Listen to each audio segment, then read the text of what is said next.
What's going on, everybody? Today I'm going to show you how to do some really cool distressed effects starting in Illustrator and then ending up in Photoshop. Let's go in and have some fun. Alright, so before we actually get started, these are a couple of things that I created using these exact same techniques. So I started off in Illustrator and then brought them into Photoshop and applied these effects that we're going to be doing. And so this is one, the Chicago Cubs, and another one, Orange Crush. So these are really cool effects that I just applied using these techniques, starting off in Illustrator. And I'll show you step by step how I did all of that. And I'll also be sure to include the link to the textures so you can do this on your own. Alright, so we're going to continue with the theme for Chicago, going from the Cubs to the Bulls, because I don't have anything Chicago Bulls related in my garage except for one Michael Jordan card. So I need to have something there. I'm not a big fan of how this type is, and it's also not very conducive to what we're going to be doing, because as you can see, this definitely has a more retro type of vibe going on, and also same thing here. So we want to do something that's a little bit more retro than this, and also I want to have some control over the kerning of the text. So I'm going to just type out Chicago Bulls, and this font is way too modern for this, so I'm just going to do something like Cooper. That's going to be super retro. And so now let's go ahead and start kerning, and actually optical alignment did a pretty good job of everything, so I'm generally pretty happy with that. I'm just going to go in and make a few final adjustments here. Alright, so I'm happy with the kerning. Now I'm just going to bring up the leading. I think that's looking good there. All right, so I'm going to go ahead and create outlines for that since I'm happy with it. And we'll just kind of bring this down here. And I think we'll optically align it to the actual bull. So let's center the bull right there. And that's looking really cool. I like that. And I have no idea when the Chicago Bulls actually originated. So let's put the founding year, 1966. And we'll go probably about that size for the year. All right, so let's center that up. And what I want to do here is I want to select everything that's black. Actually, it looks like on the bull itself, we're actually already in pretty good shape there. Yeah, so we've got, so I'm going to move this saturation over to here, and we'll do about 20% or so, because we want this to have kind of a faded and aged look. And you can't do that if it's completely 100% black, because we're going to be adding in some textures, and you want those textures to show. They can't show when they're 100% black. Okay, so now we're going to select everything here and group this together. I'm going to put this right in the center, just make sure that everything is centered up exactly. And my canvas size here is 18 by 24. However, I want to do a 12 by 18. So I'm going to copy this and move this over here, center this up, and now we'll size this down. So we got 12 inches, so I think maybe an inch on each side, or maybe 2 inches on each side, just to give it plenty of margin. I think that looks good, and we'll move this over here. Align this to the bottom and then bring it up by 2 inches or so. And then we'll set an anchor point at the bottom and size that to about 3/4 of an inch. I think that looks good. Okay, so now we're ready to copy this and bring it over into Photoshop and start applying our effects. All right, so now we're in Photoshop and we're going to create a 12 by 18, but I'm going to add an extra 1/4 inch so that we have 1/8 of an inch around all of the sides for a bleed. And I set my resolution at 300 to give it really high quality. All right, so now we're going to paste this as a smart object. We're going to hit OK twice, and that will place it exactly where we want it to be. And you remember our alignment for our guides were 1 inch, so let's bring this down to here, and I'm going to set the baseline to this actual guide so that it's right there at the baseline. And now what I want to do is double click on my smart object because I want this to move up a little bit, and then hit save, go back into Photoshop, and you can see that it's adjusted, so we just got to move our baseline back up again. And I'm happy with the placement there. Okay, so right now this is just, kind of boring. It's the Chicago Bulls logo with the number 1966 on it. Not too much going on, so we have to add in our effects. So the first thing I'm going to do is go up here to Filter and Distort, and I'm going to go to Displace. And this is something that you kind of want to play around with a little bit because it depends on your art and it depends on the displacement filter that you use. Sometimes depending on the art, you may want to distress it more or distress it less. So you have to play around with these numbers to get exactly where you want it to be. So for right now, I'm just going to do a horizontal and vertical scale of 2. I'm just going to leave these by default, stretch to fit for the displacement map, and then repeat edge pixels. So I'm going to say OK. And doing that is going to prompt me to choose a file. So I've got right here this inksmears.psd as one of my displacement filters. So we're going to hit open, and that's going to apply this displacement filter to our art. So as you can see, we've already got some good distress going on right here. However, it doesn't really look too much like this, does it? or even like this. So what's going on? Well, we need to up those numbers a little bit, don't we? So I'm gonna go ahead and hit undo, and let's go up to filter, distort, and displace again. So now I'm gonna just up the numbers again to 5 and see what happens when we apply it again. All right, so it's definitely a lot more distressed now than it was before. And I'm actually pretty happy with this overall. However, as you can see down here, it's not doing anything at all to this number. And I think it's because of the disbursement of the artwork itself. So what we're gonna do is double click on my smart object again. This is gonna take us into Illustrator. I'm gonna select the 1966 and cut it, and now save it. Hit yes here. We're gonna go back into Photoshop, and now that's gonna adjust that, and it's gonna take that out. So now we are going to place it on its own layer. So now these are two separate elements from each other, and that way we can apply the displacement filter to these separately. Okay, so I was pretty happy with the displacement on the logo itself. So now we've applied that, and let's go down here and apply it to the 1966 as well. All right, so let's go up to 20 and see what happens here.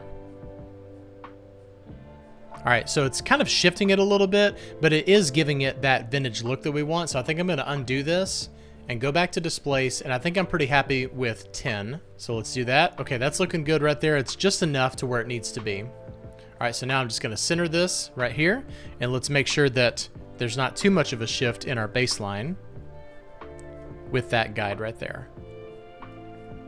Okay, so now that we've got these effects exactly how we want them, what I'm gonna do now is I'm going to right click and click on rasterize layer for both of these. And let's be a good designer and name our layers. All right, so now I'm gonna go in and find some paper, and we're just gonna grab the one from here, and let's kind of layer these just how we have the one for the Cubs. So I've got the paper texture sitting on top of everything there. Then I'm gonna grab this color fill layer, bring it over here. And this will be underneath all of our art files. And now here's the paper that we need to put underneath this color fill right here. And now that we've got all of our paper laid out here, we can figure out all of the curves a little bit later. So now what we need to do here is, if you'll notice, like we've got kind of this vintage paper that's laying underneath our artwork. The problem is that this just looks like vector art slapped on top of this, and it doesn't look like it has any dimension. So what we need to do is we need to kind of bleed this artwork into the paper. And the way that we do that, it's very simple. So all we have to do is click on our logo and go up to Filter, Blur, and Gaussian Blur. And I usually do anywhere between like a 3 and a 5 or something like that, but I think that a 3 is gonna work just fine. And as you can see, just right here around the edges, it's already kind of starting to blend in with it, but we need to take it a step further. So I'm gonna change the blending mode to hard light, and now I'm gonna do Command or Control J, and that's going to create another layer on top of it. So that's gonna go in and give it more of a texture and look like it's part of the paper rather than just sitting on top of it. And then another step that you can do is double click on your layer, go over here to underlying layer, and hold down Option or Alt on this little arrow and just kind of bring it over like this, and you'll kind of see what's going on here. So what we're doing is we're blending this layer with our underlying layer. So it gives it a little bit more of a saturation right there, and it just looks like it's kind of blending itself into the paper. And then you can do the same thing here, but it's gonna be a little bit different because this one's a lot more sensitive. So as we move this over, like I would recommend not going any more than 5 or something like that. So you can kind of start seeing that the paper is starting to bleed through the artwork itself, and that's kind of what you want, but just a little bit. And now I'm just gonna do the exact same thing to the 1966. However, for this, I'm gonna bring it down to about a 2, because the smaller your art, the more the effect is gonna apply. So you want it to apply a little bit less for smaller pieces of art. So set this to hard light, duplicate, and now go in here to underlying layer, around 210 or so, and then we'll do this one again at 250.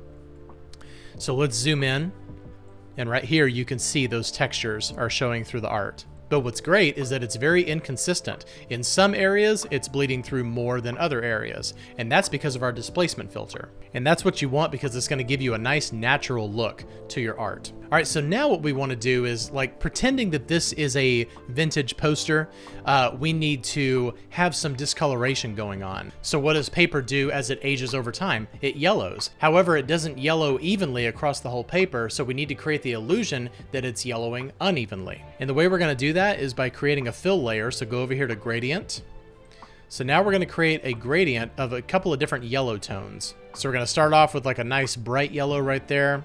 And then now we'll bring it down to a little bit more of a gold.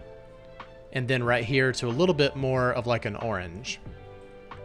And let's set the opacity for all of these at 100%. I'm going to go in here and darken and kind of desaturate this orange a little bit. All right, so now I'm going to set the angle at about 45 degrees. You can kind of set it however you want to. I think I may do like 135 or something like that. And we'll hit OK. And now what we're going to do is utilize our blending modes to yellow this paper unevenly. So there are several ways we can do this. So I'm just going to choose the one that I like best.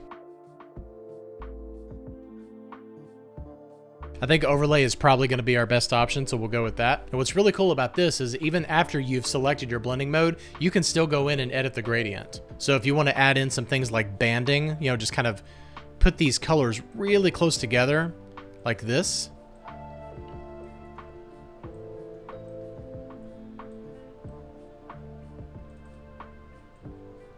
And you can add like a little streak right here. So it's kind of looking like that some sunlight hit it in just that one little area. But you may want it to be a little bit more subtle than that. All right, so we'll hit OK. OK on that. So now what we've done is taken our text that was almost 100% black. It was around 80% or so. And now it has that yellowing effect going on. So it really does look like that this poster has aged over time. And we've got all of our textures working beautifully together here. Here's another thing you can do is you can just lower the opacity for your gradient filter, maybe down to like 75%. So that way it's not so in your face. And then maybe another thing we can do is add a hue and saturation layer. And we can kind of play around with these colors a little bit. If you want them to be a little bit more on the warm side versus the cool side, you can just kind of bring up your hues a little bit. If you want them to be a little bit more true to the Chicago Bulls colors, you can do that. I think I'm pretty happy with -15 right there. And here's another bonus trick for you if you really want to add to the vintage look. When it came to the registration, like the positioning of the printing of the artwork onto the paper during the time that these kind of posters would have been done, they weren't exactly perfect. So what you could do is you can go into your art file right here and you can rotate it just a smidge, maybe like a ½ degree or maybe even like 1 degree or something like that. And you could only do this to your top layer, which is kind of giving like a little drop shadow right here, or you could do it to both because remember these two layers are working in unison together and you're going to be able to see through one right into the other. So just kind of giving it that slight rotation where it's just a little bit off really does help to lend to the overall vintage feel of this poster. And then the very last thing you can do is add a grain layer. So let's go all the way to the top. I've created my grain layer right there. We're going to do Shift Delete and we're going to fill this with 50% gray. Go up here to Filter and Camera Raw Filter. Go into Effects, and we're gonna crank up the grain and the roughness to about 75, and then we'll add like a small vignette of about -20, and we'll keep the size at about 25. That looks good. And now we'll change this blending mode to overlay, and let's turn it off and turn it back on. It's very subtle, but here around the edges, we've kind of got these burnt edges. It may be hard to see, but we can see the effects right here. They're very subtle, but you will see them when you print them out. And let's also do a rotation of the 1966, but I'm going to take it up to 1 degree. All right, so there is our Chicago Bulls vintage style distressed poster, and I think that it fits very well with our Cubs and the Orange Crush one that's kind of random. It doesn't really fit in there. Maybe I could put like a little Chicago thing underneath there or something like that, but it's already printed, so I'm not going to bother with it. But here's our Chicago Bulls vintage poster, and I hope you enjoyed that. All right, well, I hope I taught you something in Illustrator or Photoshop today. I would love to see some of your posters that you put together using these techniques. And like I said, I'll include the effect files down in the description. If you like this video, please hit like and subscribe, and click the bell for notifications to be notified of all future videos. Thanks a lot for watching and subscribing, and I'll see you next time. Bye-bye.